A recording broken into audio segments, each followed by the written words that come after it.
ات بارس مجھ میں امہ برو وضاحت کرمز یت مز میں وونمت کہ اذان برو یا اذان پتہ بہ آواز بلند درود شریف پڑھن یہ ہسا بدت یہ ہسا سنت رسول صلی اللہ علیہ وسلم نش ثابت کہین. بسم اللہ الرحمن الرحیم الصلاۃ والسلام علیک یا رسول اللہ. آج جو میں آپ کے سامنے حاضر ہوا ہوں وہ اس لیے کہ جو مولوی عامر دیوبندی ہے خود کو مفتی لکھ رہا ہے، اس نے پہلے بھی ایک ویڈیو دیا تھا، اس میں انہوں نے لکھا تھا کہ قدموں کا بوسہ لینا جو ہے یہ بھی بدعت ہے، بلکہ انہوں نے کچھ کفر کے الفاظ بھی استعمال کیے تھے. پھر میں نے تیاری کر لی تھی، میں نے کہا اس کو میں تھوڑا سا آئینہ دکھاؤں گا، جواب دے دوں گا اس ویڈیو کا، لیکن یہ اتنا بزدل نکلا. میں نے دوسرے دن جب چیک کیا اس کا وہ پروفائل، اس میں اس نے ویڈیو ہی ڈیلیٹ کیا تھا. بہرحال یہ ان کی بزدلی ہے. اس سے پتہ چلتا ہے کہ ان کے اندر جو کتنا خوف ہے اب اہل سنت کا اس کشمیر میں بھی. بہرحال آج جو انہوں نے دوسرا ویڈیو ایک سوشل میڈیا پر اپلوڈ کیا ہے، اس میں انہوں نے یہ کہا کہ اذان سے پہلے درود شریف پڑھنا اور اذان کے بعد درود شریف پڑھنا، اور یہ کہا کہ یہ بدعت ہے. پہلے آپ وہ ویڈیو سن لیجیے. سو مسئلہ یہ کہ اذان برو یا اذان پتہ بہ آواز بلند مائکہ پہ درود شریف پڑھن کیا یہ شرعن جائز کہ نہ. ات بارس مجھ میں امہ برو وضاحت کرمز یت مز میں وونمت کہ اذان برو یا اذان پتہ بہ آواز بلند درود شریف پڑھن یہ ہسا بدت یہ ہسا سنت رسول صلی اللہ علیہ وسلم نش ثابت کہین. آپ نے سنا، اس نے کہا کہ یہ بدعت ہے، یعنی اذان سے پہلے درود شریف پڑھنا اور اذان کے بعد درود شریف پڑھنا یہ جو ہے یہ بدعت ہے. پہلے میں آپ کی بارگاہ میں، یعنی اہل سنت والجماعت کے جو عوام علماء کو تو پتہ ہی ہے کہ یہ جو درود شریف ہم پڑھتے ہیں اذان سے پہلے اور اذان کے بعد میں، یہ اذان کا حصہ نہیں ہے. اگر کوئی اس کو اذان کا حصہ بنا رہا ہے تو وہ غلط کر رہا ہے، بالکل اس کی سوچ غلط ہے.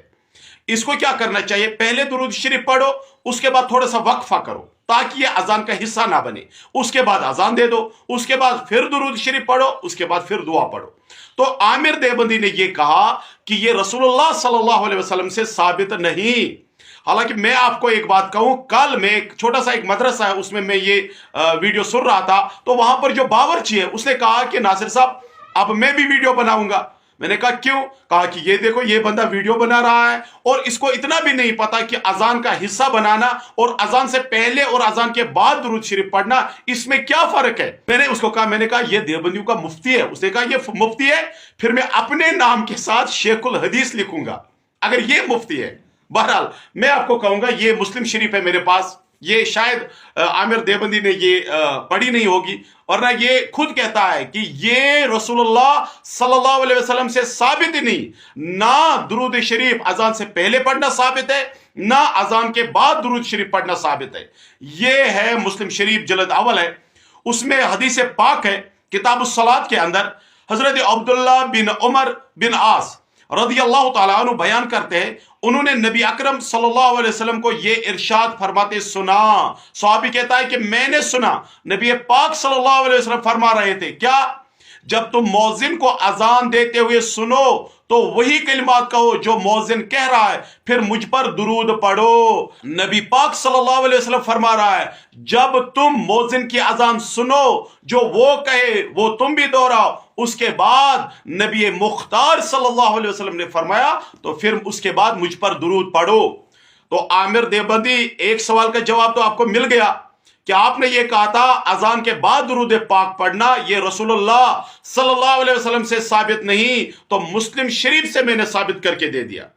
اب آئیے اور ایک بات میں آپ کو سناؤں گا، وہ یہ کہ یہ ابو داؤد شریف ہے، اس میں آپ یہ دیکھو کتاب الصلاۃ یہاں پر بھی ہے. بلال حبشی رضی اللہ تعالیٰ عنہ فجر کی اذان دینے کے لیے مسجد نبوی سے باہر نکلتے تھے. اس کے بعد کیا کرتے تھے؟ اس کے بعد ایک صحابیہ جو ہے وہ فرماتی ہے کہ وہ میرے گھر آیا کرتے تھے، میرا گھر جو ہے وہ سب سے بلند تھا، اس وجہ سے بلال حبشی رضی اللہ تعالیٰ عنہ میرے گھر کے چھت پر اذان دیا کرتے تھے. تو سنو بلال حبشی رضی اللہ تعالیٰ عنہ فجر کی اذان سے پہلے کیا فرماتے تھے؟ فرماتے تھے اللہم انی احسدک واستعینک علی قریش ان یقیموا دینک قالت ثم یؤذنوا قالت واللہ، پھر قسم کھاتی ہے، یہ صحابیہ قسم کھاتی ہے، قالت واللہ ما علمتہ کان ترکہا لیلتا واحدتا ہذہ الکلمات. तो ये सहाबिया फरमाती है कि बिलाल हबशी रदी अल्लाह तआला अन्हु पहले अल्लाह पाक की हम्द व सना बयान करता था, उसके बाद कुरैश के मुकाबले में अल्लाह पाक से दुआ मांगता था, कहता था या अल्लाह कुरैश के मुकाबले में तेरी मदद चाहता हूं कि वो तेरे दीन को कायम करे। और ये सहाबिया फरमाती है, क्या फरमाते हैं कि वो उसके बाद अजान शुरू करता था, उसके बाद पहले ये कलिमा दोहराते थे। क्या ये अजान का हिस्सा है?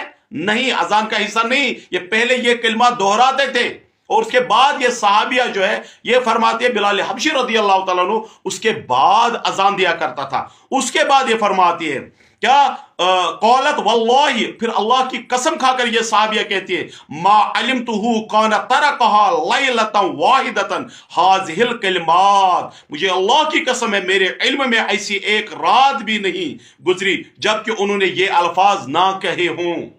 वो हर बार अजान से पहले ये कलिमात कहा करते थे। अब बताओ बिलाल हबशी रदी अल्लाह तआला अन्हु जो है क्या वो बिदअत करता था? अजान से पहले वो ये अल्लाह पाक का हम्द बजा लाता था, उसके बाद कुरैश के मुकाबले में दुआ मांगा करता था और उसके बाद जो है वो अजान दिया करते थे। अब बताइए आपने किताबें पढ़ी नहीं, अब आइए इनका तो आप कुछ बहाना करोगे अपने उन जाहिल आवाम को खुश करने के लिए। अब मैं आपके घर से एक हवाला पेश करता हूं, जरा इसका जवाब दे दो। मौलवी आमिर देवबंदी, इसका जवाब दे दो। पूरी देवबंदियत को चैलेंज करता हूं मैं, अगर इस कश्मीर में कोई हकीकी देवबंदी है वो इस किताब का मुझे जवाब दे दे। मौलवी आमिर देवबंदी, जिस तरह से पिछली बार आप भाग गए थे ना वो अशरफ अली थानवी की जो किताब मैंने पेश की थी, जब आपने ये कहा था कि जिस किताब में ये वाका दर्ज है गौसिपा के उस धोबी का वाका, तो वो किताब जो है उसको जलाना चाहिए, बिल्कुल बिदअत है, वो मनगढ़ंत वाका है। जब मैंने पेश की थी फिर क्यों नहीं जलाई वो किताब? आज तक मैं इंतजार कर रहा हूं, आपने वो किताब नहीं जलाई। अब ये दूसरी किताब पेश कर रहा हूं, इसको जला के दिखाओ, इस पर फतवा लाओ कि ये उन्होंने बिदअत लिखा है इसमें। पहले आप सुनो मेरे मुसलमान दोस्तों कि ये क्या कह रहा है। लेकिन तुम अफराद यम अत जायज माना छस, तुम ये दलील पेश कर इंसान अफसोस गसा कि क्या ईज कम अकली, क्या ईज जहालत कि अस करो इत दलाइल पेश या दलील कुरान हदीस से ताल्लुक कहें, शरीयत से ताल्लुक कहें, इस अकलन ते इंसान कबूल करने खतर तैयार कहें। ये किताब, इस किताब से जो मैं हवाला दिखाना चाहता हूं उसके बाद दिखाना इनके पास कम अकली थी, इनके पास जहालत थी, इनको शरीयत का इल्म नहीं था, इनको कुरान का इल्म नहीं था। ये किताब है फतावा फरीदिया, फतावा फरीदिया किताब है, फतावा देवबंद पाकिस्तान। ये किताब जिस तरह से आपके यहां फतावा दारुल देवबंद जो किताब है, इसी तरह से ये भी किसी एक देवबंदी मुफ्ती से ये मुझे वीडियो में आप जवाब दे दो कि ये हमारी मोतबर किताब नहीं है या लिखने वाला हमारा मोतबर आलिम नहीं है। किसी एक छोटे से छोटे मुफ्ती, बड़े से बड़े मुफ्ती तक ये चैलेंज है मेरा आपको। आप इसका जवाब देना, ये कर्ज है मेरा, ये कर्ज है मेरा। जब तक मैं जिंदा हूं तब तक ये कर्ज है, मेरे मरने के बाद भी इस कर्ज को अदा करने के लिए अपने खानदान में वसीयत करके रख लेना। ये इसको सवाल आया, सुनो मेरे मुसलमान दोस्तों सुनो, इनके अंदर, मैंने कल भी ये कहा था, इनके अंदर कितने बुत छुपे हुए हैं। इनकी जुबान पर एक बात होती है, इनके घर में एक बात होती है, इनके दिल में एक बात होती है। सवाल आया अजान से पहले या बाद में बुलंद आवाज से दुरूद शरीफ पढ़ना। मौलवी आमिर देवबंदी कान खोल कर सुनो, कहता है, इसको सवाल आया, हमारे मस्जिद के इमाम साहब सुबह के अजान से पहले बाज दफा बाद में बुलंद आवाज से अस्सलातु वस्सलामु अलैका या रसूलल्लाह 2 मरतबा कहकर फिर अजान देता है। कौन सा दुरूद पाक? अस्सलातु वस्सलामु अलैका या रसूलल्लाह। ये इनकी मस्जिद में एक इमाम साहब है, तो वो इस तरह से अजान दिया करता है। तो ये सवाल आया है देवबंद के मुफ्तियों को। देवबंद के मुफ्ती ने क्या जवाब दिया सुनो, कहता है अजान से पहले और बाद दुरूद शरीफ कहने में कोई हर्ज नहीं। ये कहते हैं कि अजान से पहले या बाद दुरूद शरीफ कहने में कोई हर्ज नहीं, लेकिन उसके बाद क्या कहते हैं लेकिन इसे अजान का हिस्सा मानना और इसे जरूरी समझा, जो आजकल के अहले बिदअ का शार बन चुका है, बिदअत है। यानी ये भी वही कहता है जो मैंने कहा कि इसको अजान का हिस्सा मत समझो। तो कहता है जो बंदा इसको अजान का हिस्सा समझे उस एतबार से ये बिदअत है, वरना अजान से पहले ये दुरूद शरीफ पढ़ना और अजान के बाद दुरूद शरीफ पढ़ना, इसमें कोई बुराई नहीं है, ये बिल्कुल जायज अमल है। आइए अब दूसरा एक अखबार मैं आपके सामने रखता हूं। यह अखबार का टुकड़ा मेरे पास है। यह अखबार कौन सा है? 7 जुलाई 2017, मुफ्ती नजीर अहमद कासमी साहब, आपके उस्ताद मोहतरम, उसको सवाल आया है अजान के बाद दुरूद शरीफ पढ़ना बाइस शिफाअत। तो उसके अंदर ये लिख रहा है हाँ, दुरूद शरीफ अगर अजान के बाद और अदाए अजान से पहले पढ़ा जाए तो हदीस में इसकी अजीम फजीलत है। तिरमिजी शरीफ में हदीस है कि जो शख्स अजान के बाद दुरूद शरीफ पढ़े फिर अजान के बाद दुआ पढ़े तो इस पर शिफाअत वाजिब होगी। अब आपका मुफ्ती नजीर साहब हदीस से इसका जवाब पेश कर रहा है कि क्या जो शख्स अजान के बाद दुरूद शरीफ पढ़ेगा फिर अजान के बाद दुआ पढ़े तो इस पर शिफाअत वाजिब होगी।